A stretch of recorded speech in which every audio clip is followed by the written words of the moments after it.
Can we walk this road together? I can't travel it alone. I need someone beside me to help me find my way back home.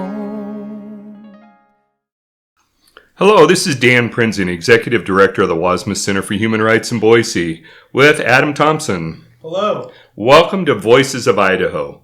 Today we're talking with Gretchen Bates. Now, I first met Gretchen when I was a classroom teacher and she was a textbook rep.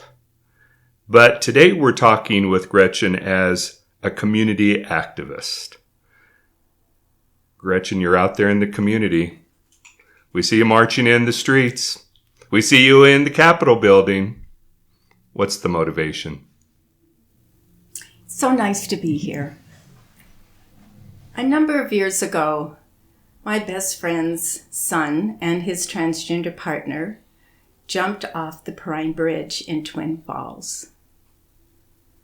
I still have such a difficult time understanding the hopelessness and the despair that they must have felt during that time. I've always been involved in the community, but not the LGBT community.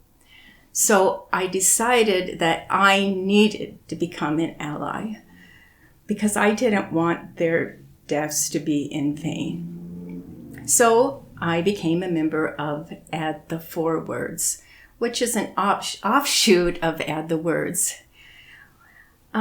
We spent 3 months in the Capitol building, holding vigils every day from about 7 in the morning till 2 in the afternoon, trying to draw attention to the LGBT community and the discrimination that they experience. We wanted to get sexual orientation and gender identity added to the Idaho Human Rights Act. That isn't a big deal. It just takes a pen to do that. But it was very, very difficult to get people to listen to us, and we needed to have them focus on us. So what we decided to do is when they asked us to leave, we didn't. We just stayed.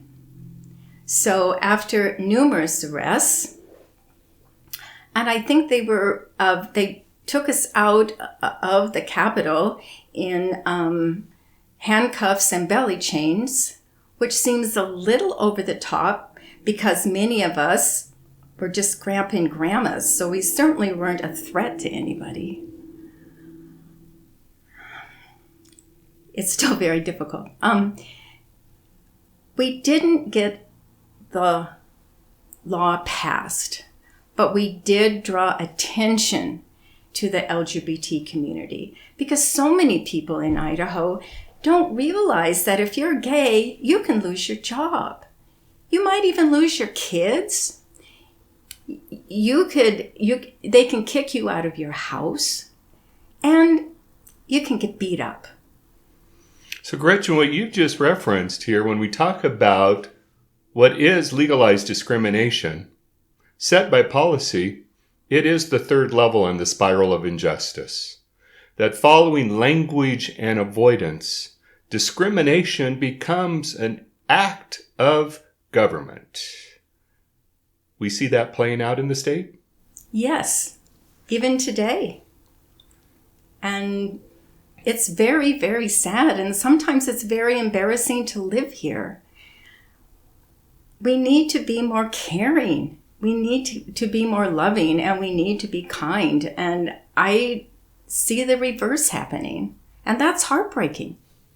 I'm 72 years old, and I don't want to spend the rest of my life holding a sign that I held the same sign 50 years ago. It just doesn't seem right. What do you think we are telling the next generation? That it's okay to be a bully? That it's okay to yell at people? it's okay if you don't if you don't have the same beliefs as someone, that you can hurt them physically, emotionally, mentally. That's why as parents and grandparents, we need to make sure that we are teaching our children to be kind and caring and loving people, and to be accepting of everyone. This is Brittany Chaffins, Am I Not Human Too? I have 5 fingers on each hand, 10 toes combined, 2 eyes, 2 arms. I stand erect with my legs. My heart pumps my blood, my skin curves around my bones. My lungs breathe in the air. Why am I not considered equal? Why am I less? What do they have that I don't? How am I any different? Why am I not equal in the eyes of the law? Why am I not granted full protection? How is your God any more sacred than mine? How is your love any more worthy than mine? How is your skin any more suitable than mine? How are your choices any more valid than mine? We are equal, are we not? When we hurt, we cry. When cut, we bleed. When damaged, we scar. With a scar, we heal, no matter the God, no matter the color of our skin, no matter the person who we choose to spend our lives with, no matter the choices we make. We all want to believe. We all want to feel the sun upon our skin. We all want to love and be loved. We all want to live a life worth living. Well, Gretchen, what you've really talked about is our concept in programming of being an upstander. How do you define that? What does it mean to be an upstander? I think you can look at it being an upstander in different ways. One way to be an upstander is to join an organization and stand up there and hold a sign and fight and march. Be silent or be vocal, whatever.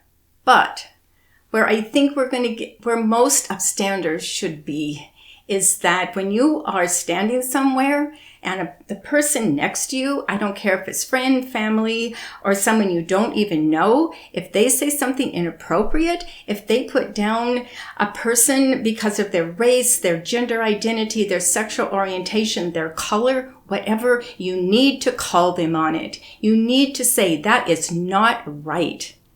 Because if you don't say anything, it means that you agree with them. And so you're just as much to blame as they are. We're in an interesting period where the silence has almost become deafening. When words are getting said, when tweets are being stormed, and the world is silent, what should we do? Speak up. I mean, that's easy. When you're 72 years old, you don't have wisdom, you just have lack of filter. So it's very easy when you're old to speak up. But we need to get younger people speaking up too. Everybody needs to care. When we talk about standing up, speaking out, being an upstander, what is the lesson that you want to give to your grandchildren? Just going back to being kind, being good, caring for others. My grandchildren and my children are very privileged. So it is their responsibility because they have so much to do for others. And that's what I want to instill in them. And they're all awesome. So I think the parents and I and the grandfather, we're doing a good job with that because we work at it. Excellent. You've referenced, of course, the words that we hear. And often of them, many uttered in ignorance. And so we do need to call out. Can we confront without being confrontational? I'm fortunate because I'm little and no one's going to hit me. But I think that you can be you can do that. In fact, the other day I did. A man was blaring Rush Limbaugh loud as could be when I was pumping gas. And I said, "My, that's loud." And he said, "That's the way I like it." And I could have called him a name or did something inappropriate, but I stopped and checked myself. And I said, it's kind of like you're trying to be a teenager and blaring out rock and roll. And he went, ruff, ruff, ruff, and then he went and turned it down. So that was the way that I was able to say something without calling him a bad name. Well, when we talk about the power of words, obviously the Idaho Anne Frank Human Rights Memorial is filled with words. Is there a favorite quote of yours that's etched into the stone? Yes, and it's because I love children and I love books. And it is from Dr. Seuss. "Unless someone like you cares a whole awful lot, nothing is going to get better. It's not." Gretchen, thank you. That's why we say, not in our town, not in our state, Idaho is too great for hate. With you right here beside me, we'll find our home with peace again.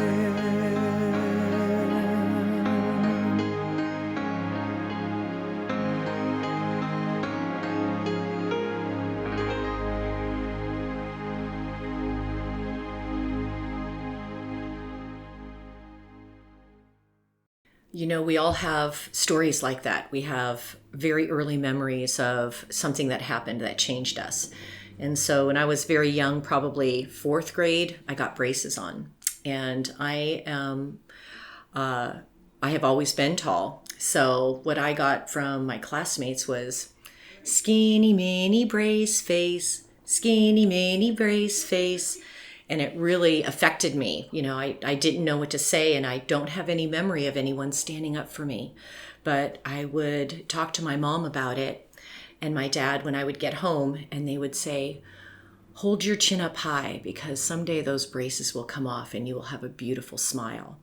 So sometimes we have to be our own upstander and take that bravery and courage to another level. Thanks for listening to this episode of the Wassmuth Center podcast. The Voices of Idaho is created by Dan Prenzing and produced and edited by me, Adam Thompson. Big thank you to Gretchen Bates for coming on to the podcast this week. That last clip was from Linda Buczynski, an Idaho art educator. You can hear the rest of her story next Monday, August 26th. Thanks.